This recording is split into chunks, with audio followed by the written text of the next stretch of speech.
I think that early vision screening is so critical for many reasons.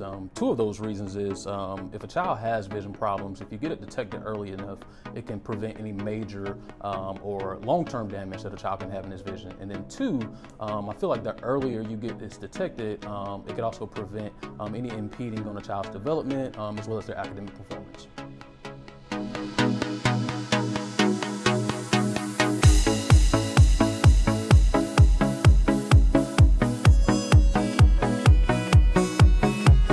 Yeah, so our school-based health centers, they are able to identify and support these students who are in need of vision care just by a lot of things that we do at our primary care clinics. So we'll take well child exams, for example. During that well child exam, a child is obviously given some type of vision screening, and the provider there is kind of able to identify what children may need vision services, as well as through our sports physicals. And we try to make the process as seamless as possible for the parents. So our medical providers will, pretty much send in a referral to our vision team. That way our vision team can reach out to those parents and let them know, hey, we may want to get your child scheduled for a vision screening. That way we can assess and take care of any vision needs that they may have.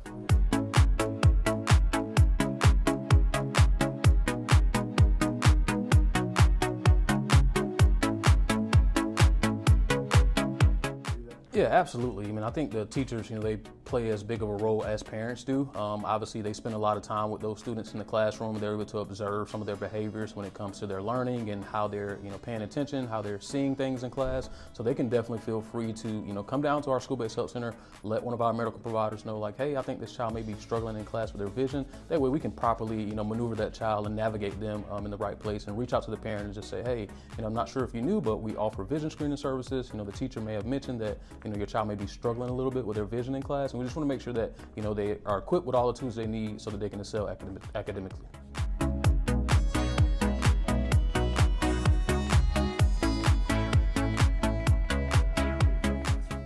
Yeah, so I think some of the most common issues that we see in students here in school is, things like being nearsighted, farsighted, blurred vision, and although these are, minor things that can be easily corrected, these can play a major impact and have a major impact on the student's academic performance. Because again, if a child can't see correctly in class, how do you expect them to learn correctly?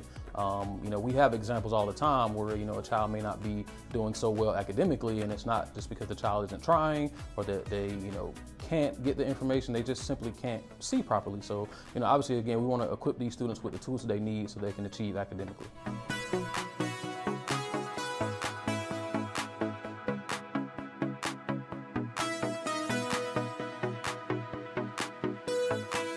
Yeah, so we try to keep the families involved as much as possible in making sure that they're a part of their child's health care. We want to keep them engaged. I do want to, just say that we don't do any visits without the parental consent. So obviously, before a child is seen here, we definitely want to have parental consent by that child. But we partner a lot with, our school parent facilitators, and just trying to make sure that we can keep the parent and the families involved in their child's care. And then also, we want them to be aware that, we have other AAPHC facilities where they can also, receive services. But I mean, I definitely think it's important, to keep the family members involved, allow them to know what's going on. What we don't want to do is create any barriers to care. So we understand that, a lot of people in this area, they may have transportation barriers, they can't take off of work to get to their appointments. So that's why we bring these school-based health centers here so that we can eliminate all of those barriers, still keeping the family and the parents and the guardians involved, but just eliminating any of those barriers to care that those students need.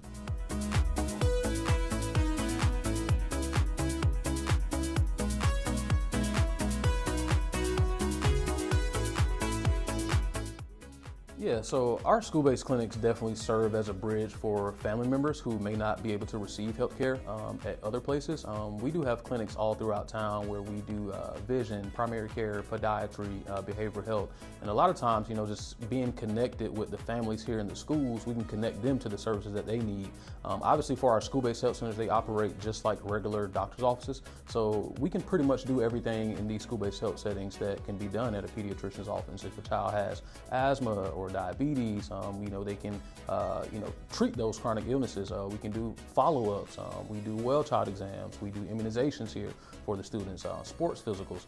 So we are able to offer all of those services here in our school-based health centers, but just being able to connect with the families and the parents where they may not be able to receive the services or they don't have access to those services, we're also able to connect them to places where they can receive health care as well.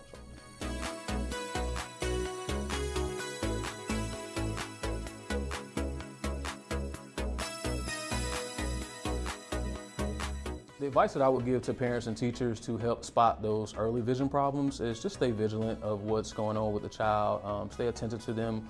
There are early signs, excessive eye rubbing, frequent headaches, frequent squinting or blinking, and obviously the child's academic performance. So I think, it's just up to the parents and the teachers to do their due diligence to just keep your eyes and stay focused on those children and just, really watch those behaviors.